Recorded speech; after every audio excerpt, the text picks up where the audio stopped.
Hello students, GPM school online channel में आपका स्वागत है। मैं हूं सूरज शर्मा। आज हम class 10th Hindi medium chapter number 3 दो चर वाले रैखिक समीकरण युग्म एक्सरसाइज 3.3 का पहला सम हमने कर लिया था। इसके बाद आज दूसरे सवाल से स्टार्ट कर रहे हैं। तो दूसरा सवाल देखो, 2x + 3y बराबर 11, ये पहली समीकरण है।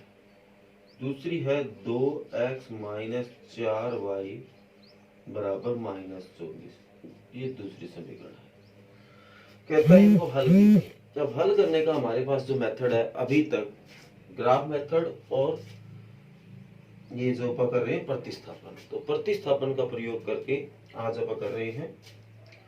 शायद मैंने पिछले लेक्चर में आपको विलोपन बता दिया था। अगर विलोपन बताया है तो मैंने गलत बता दिया।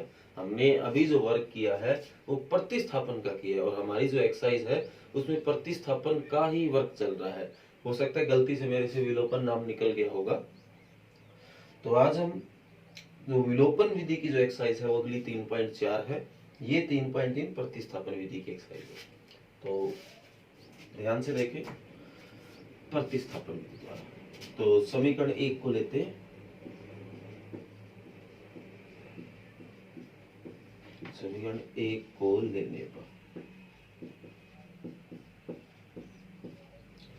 तो 2x + 3y बराबर 11, तो प्लस का 3y इधर आके माइनस का 3y, तो x बराबर 11 - 3y बटा 2 समीकरण नंबर 3 में होगी। अब x का मान समीकरण नंबर 2 में रखना होता था।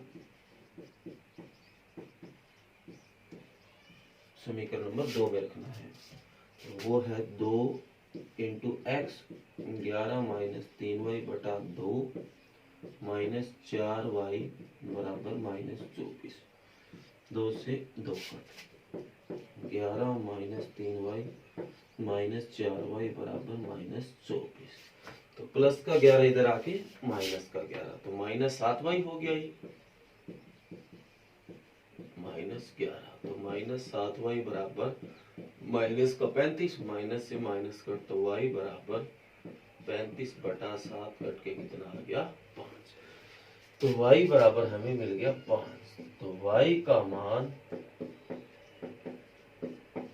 समीकरण 3 में रखने पर,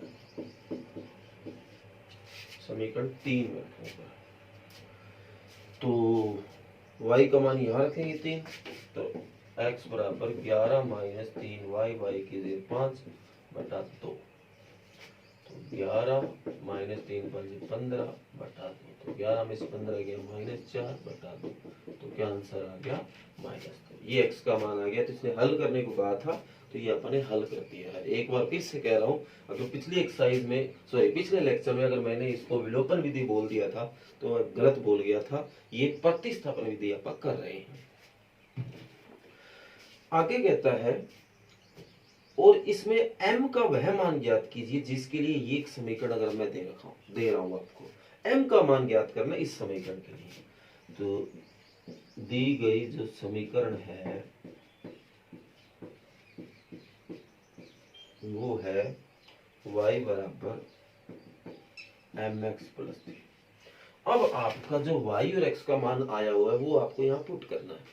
करो भाई, y का मान आया हुआ है 5 बराबर m का तो मान निकालना ही है, ये -2 + 3, तो प्लस का 3 इधर आके माइनस का 3, -2m पड़ा है, तो ये 5 में से 3 गया 2 बराबर -2m, तो 2 से 2 कट गया, माइनस इधर आ जाएगा, तो m बराबर क्या आ गया -1।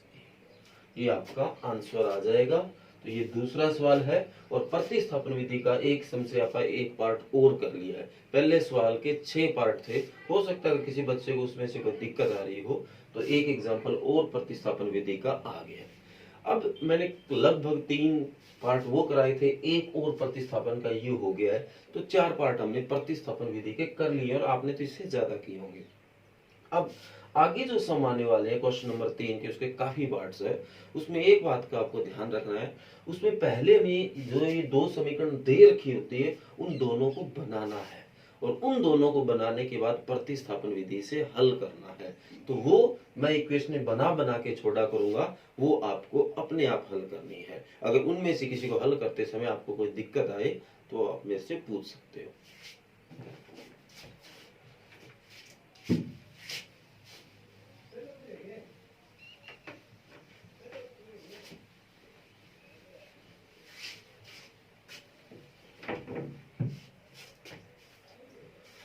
दो संख्याओं का अंतर 26 है।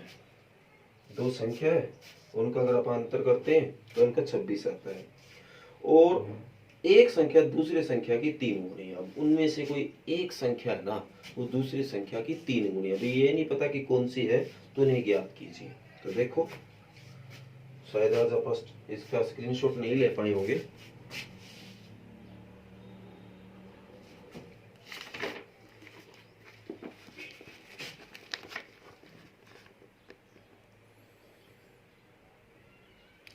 ये आज का हमारा काम है।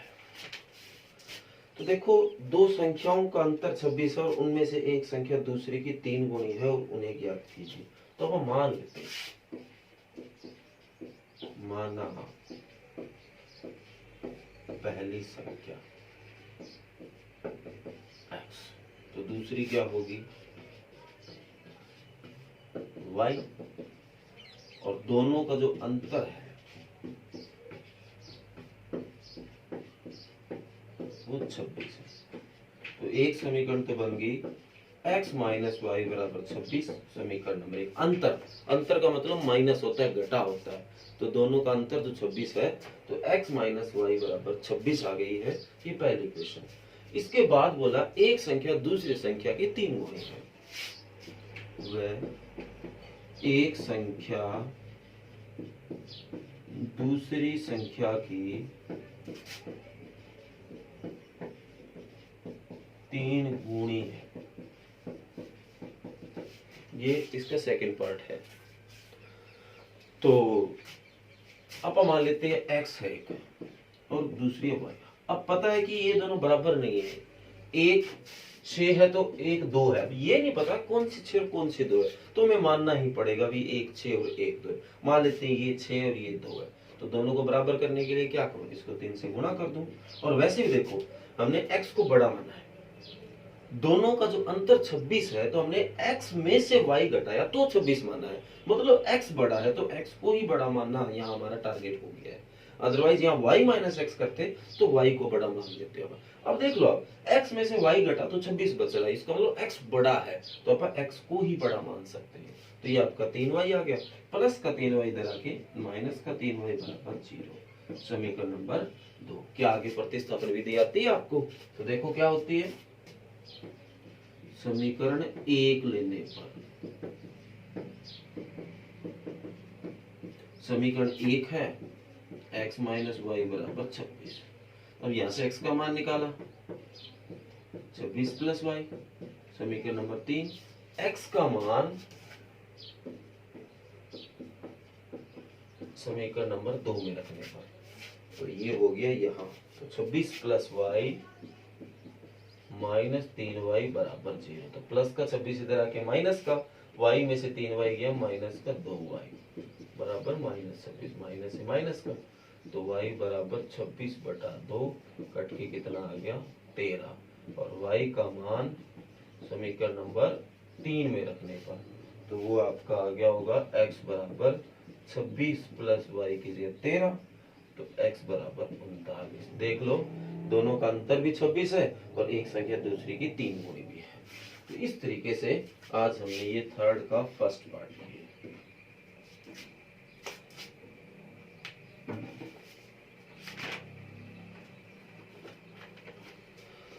आगे बोला गया, दो संपूरक कोणों में बड़ा कोण छोटे कोण से 18 डिग्री अधिक है, उन्हें ज्ञात कीजिए। संपूरक कोण है, तो संपूरक में क्या होता है मैं आपको बता देता हूं। दोनों का जोड़ 180 होता है। इस बात का आपको ध्यान देना है और अपना ये सवाल अपने आप करके देखना है। अगर आपसे होता है तो, अगर नहीं होता तो आप अपनी प्रॉब्लम रख सकते हो। इसके बाद जो सवाल नंबर थर्ड पार्ट है इसका, वो देखिए।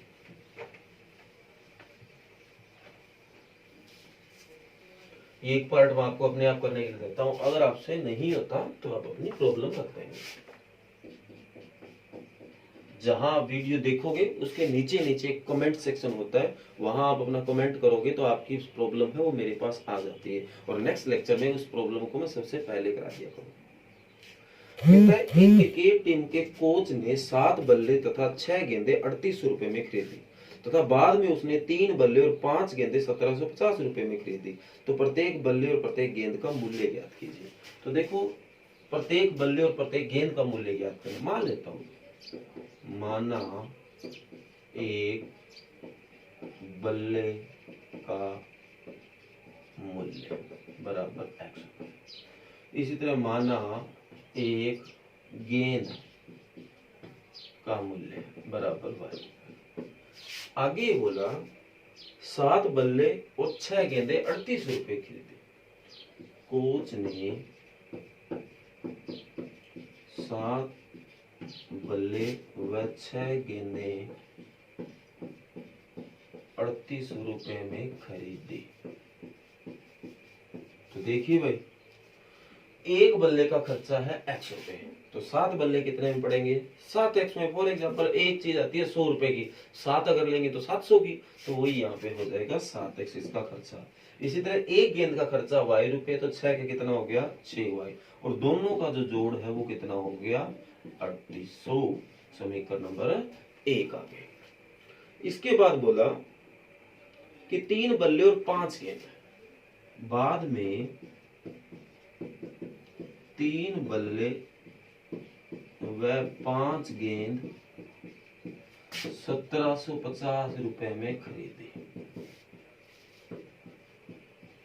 इसके बाद 3 बल्ले, तो एक वही बात, पैसे तो वही है, 3x प्लस 5y बराबर 1750। समीकरण नंबर 2। क्या आगे 2 समीकरणों को हल करना मैंने आपको सिखा दिया, तो ये आगे अगर सिखा दिया है तो ये आज आपको आगे अपने आप करना है और पूरा सम करना है। इसके बाद देखिए नेक्स्ट 4th पार्ट,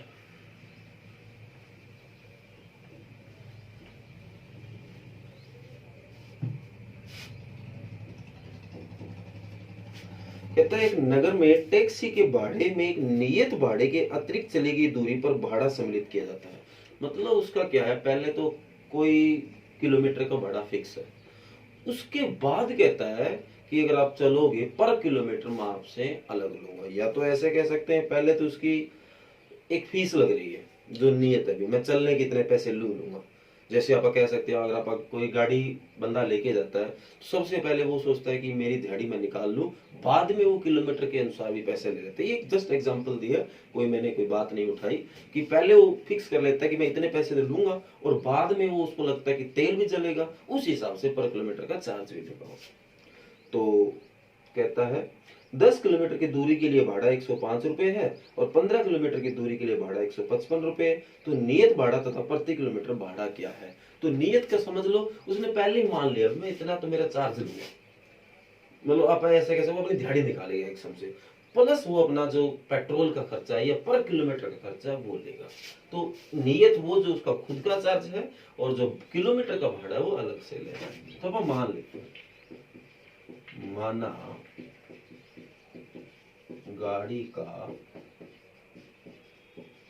नियत भाड़ा x रुपए, इसी तरह गाड़ी का अतिरिक्त नहीं कह सकते, गाड़ी का प्रति किलोमीटर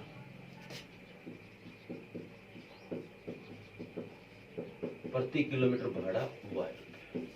आगे कहता है 10 किलोमीटर का जो भाड़ा है वो 10 किलोमीटर का भाड़ा 105 रुपए है। मैं इसमें बात बोल रही, तो देखो नियत तो लगना ही लगना है, फिक्स कर ली भी मैं तो मेरे पैसे निकालूंगा, नियत x। अब 1 किलोमीटर का किराया है y रुपए, चला कितना? 10 किलोमीटर, तो उसका खर्चा कितना हो गया? 10y, और सारा जो खर्चा उसने पैसा लिया है वो 105 रुपए लिया। ये समीकरण नंबर 1 आ गया। इसके बाद बोला कि 15 किलोमीटर का भाड़ा 155 रुपए है। 15 किलोमीटर का जो भाड़ा है 155 रुपए है। तो क्या बन गया, x तो लगना ही लगना है, 15 का 15y बराबर 155। समीकरण नंबर कौन आ गई, 2। क्या आगे आपको हल करना सिखाया हुआ है, तो आगे आपको अपने आप करना है। इसके बाद लास्ट में बोला कि एक व्यक्ति को अगर 25 किलोमीटर यात्रा करना हो तो उसको कितना भाड़ा देना पड़ेगा। तो देखो ये इसको सोल्व कर लेना, x और y अच्छा। उसके बाद भी एक बात आगे बढ़ा दो कि अगर 25 किलोमीटर चले तो उसका कुल खर्चा क्या होगा। तो देखो 10 किलोमीटर चला तो आपने बनाया x प्लस 10y, 15 चला तो आपने बनाया x प्लस 15y। अगर वो 25 चलेगा तो आप क्या बनाओगे, x प्लस 25y। तो आपका जो भी x आएगा वो यहाँ पुट कर देना और जो भी y आएगा वो यहाँ पुट कर देना और सोल्व करके आंसर निकाल। तो ये एक छोटी सी एक्स्ट्रा बात थी जो कि आपको अपने आप करना। अब बेटा जो नेक्स्ट सम मैं करने जा रहा हूं वो इतना इंपॉर्टेंट है कि बहुत बार, या यूं कहूं कि हर बार ये क्वेश्चन बन जाता है, तो इसलिए पूरा ध्यान से देखना।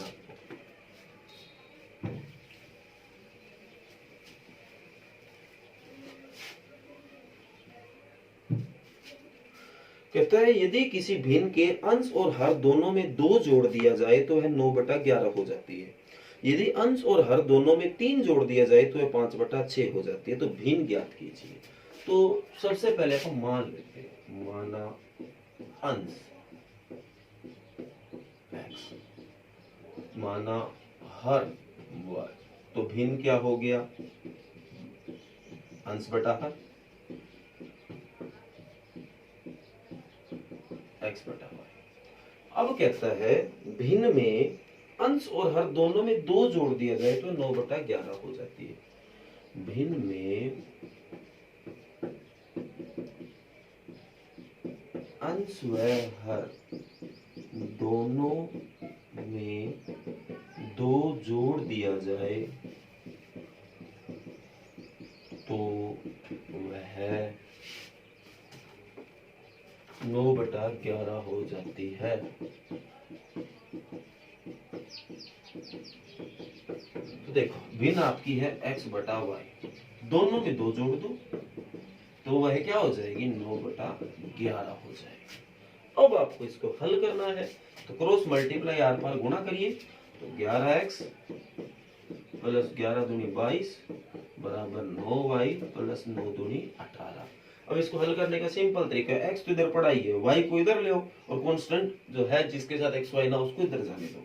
तो 11x तो ठीक पड़ा है, प्लस का 9y इधर आके माइनस का 18 अपना पड़ा है, प्लस का 22 इधर आके माइनस का 22। तो 11x माइनस 9y बराबर माइनस का 4। समीकरण नंबर कौन सी आ गई, 1 आ गई है। इसके बाद बोला कि अगर अंश और हर दोनों में 3 जोड़ दिया जाए तो 5/6 हो जाती है। यदि अंश और हर दोनों में 3 जोड़ दिया जाए तो वह भिन्न 5/6 हो जाती है। देखो भाई भिन्न होती है x बटा y, दोनों में 3 जोड़ दिया तो वह 5/6 हो जाती है।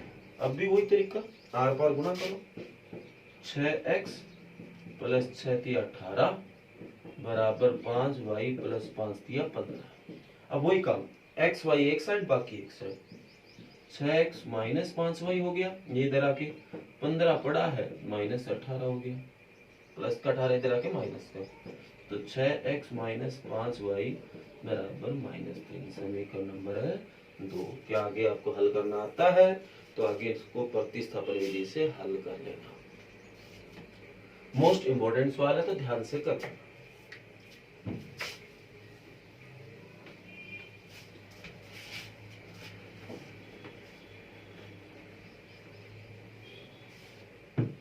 इसके बाद लास्ट पार्ट है इसका, इस तरह का सम हम पहले भी कर चुके हैं।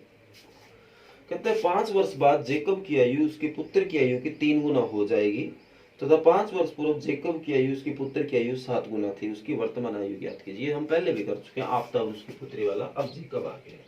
तो मान लेते हैं भाई, माना जेकब की वर्तमान आयु x वर्ष। अब उसके पुत्र की बात चल रही है, जेकब की पुत्र की, जेकब के पुत्र की वर्तमान आयु y वर्ष।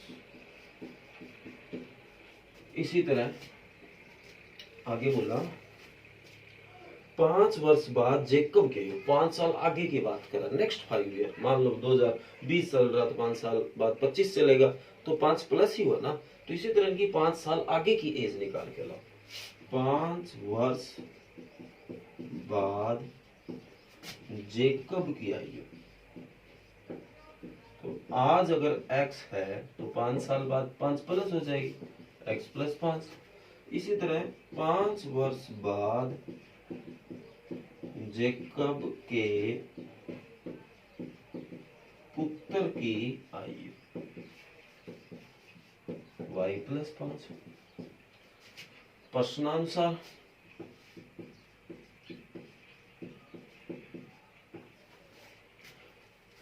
जेकब है वो 3 गुना हो जाएगा, तो वही सवाल हम पहले भी कर चुके हैं। तो x प्लस 5 और y प्लस 5 को मैं दोनों को बराबर रख रहा हूं। अब ये बंदा इससे 3 गुना एज का, फॉर एग्जांपल ये 45 का होगा और जेकब का पुत्र 15 का होगा, देख लो 3 गुना हो गया ना। तो अगर मैं 3 से इसको गुना करूं तभी बराबर होगा, तो इसलिए और हमेशा छोटे वाले को ही करते हैं, तो पहले मैंने बताया होगा। तो ये x प्लस 5 बराबर 3y प्लस 15। तो अब वही तरीका जो भी बताया था, x पड़ा है प्लस का 3y माइनस 15 पड़ा है प्लस का 5 इधर आके माइनस का 5। तो x माइनस 3y बराबर 10। समीकरण नंबर कौन सी आ गई? 1 आ गई। आगे बोला 5 वर्ष पूर्व जेकब की आयु उसके पुत्र की आयु के 7 गुना थी। अगर पुरानी 5 साल पहले की बात करो, अब 2020 चल रहा है, अगर 2015 की बात कर रहे हो तो जेकब उससे 7 गुनी आयु का था। तो देख लेते हैं भाई, 7 वर्ष पूर्व जेकब की आयु, तो आज x है तो x माइनस 7 वर्ष हो जाएगी, 7 वर्ष कम हो जाएगी। इसी तरह 7 वर्ष पूर्व जेकब के पुत्र की आयु, तो आज y है तो y माइनस 7 हो जाएगी। अब मैं पर्सन अनुसार दोनों को बराबर रख रहा हूँ। पर्सन अनुसार का मतलब आपको बताइए पर्सन के अनुसार, तो मैं दोनों को रख रहा हूँ बराबर। आपको अच्छे से पता है ये बराबर नहीं है, ये बंदा इससे 7 गुना है, तो वही बात छोटे वाले को 7 से गुना करो, बराबर हो जाएगा। तो x माइनस 7 बराबर 7y माइनस 49। तो प्लस का 7y इधर आके माइनस का, माइनस 49 पड़ा है, माइनस का 7 इधर आके प्लस का। तो x माइनस 7y बराबर माइनस का 42। समीकरण नंबर 2 हो गए। क्या आगे इसको और हल कर लोगे? और हल करने के बाद ये आपका सवाल पूरा हो जाएगा, x y का आंसर आ जाएगा। तो ये आज का वर्क है, इसके 6 पार्ट ये हो गए और एक दूसरा सवाल हो गया। ये 7 सवाल है, आज आपको घर से करके लाने हैं। तो चैनल को सब्सक्राइब जरूर कर दें ताकि जो भी मैं वीडियो बनाता हूँ वो आपके पास उसका मैसेज आता रहे। तो ये आज का आपका वर्क है। Thank you.